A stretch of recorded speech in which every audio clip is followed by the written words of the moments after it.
আসসালামু আলাইকুম বন্ধুরা। তো রেল লাইনের উপরে হাইটে যাব আর আপনাদের দেখাবো অসাধারণ সুন্দর একটা পরিবেশ। বহুদিন পরে আজকে রেল লাইনের উপর দিয়ে হাঁটতাছি আর আপনাদের সাথে কথা বলেছি। আমাদের বাংলাদেশের ভিতরে যাতায়াতের জন্য সর্বথেকে আরাম সুন্দর যানবাহন হলো রেল, এবং বাসের থেকে নদী বন্দর থেকে সর্বথেকে সুন্দর যানবাহন চলাচল হলো আমাদের রেলপথ। রেলপথ আমাদের খুব গুরুত্বপূর্ণ একটা পথ। এই রেলপথ ব্রিটিশ আমল থেকে, এই রেল ছিল আমাদের পাকিস্তান আমলে ব্রিটিশদের শাসনে।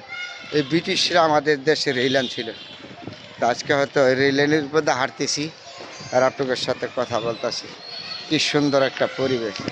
এই ব্রিটিশ সরকারের আমলে আমাদের বাংলাদেশও রেল আসছে। এই রেলের যাতায়াত কিন্তু গুরুত্বপূর্ণ, কিন্তু সরকারেরও লাভজনক, কিন্তু আমরা এগুলি বুঝি নাই। না বোঝার কারণে অনেক সময় আমাদের দেখা যাচ্ছে বিশাল সমস্যা হয়ে গেছে। তাহলে রেলে যাতায়াত করার তো সমস্যা আমাদের কতগুলি আছে, অনেকগুলি কি আমাদের দেশে দুর্নীতি দিয়ে ভরে পড়াইছে।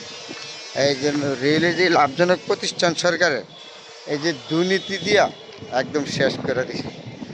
তো রেল এমন একটা যাতায়াত যা জনগণের জন্য, বাংলাদেশের জন্য খুব গুরুত্বপূর্ণ ভূমিকা রাখে।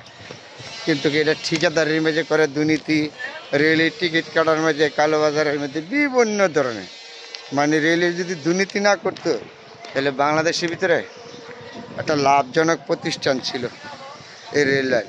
এতে রেল লাইনটা শেষ করে দিচ্ছে। ঘর কিছু লুটপাট করে খা নাহলে রেলের মতন এমন লাভজনক প্রতিষ্ঠান কোনোটাই, কিন্তু ঠিকাদারির মধ্যে দুর্নীতি করে, কালোবাজারি সব জায়গায় এলো দুর্নীতি।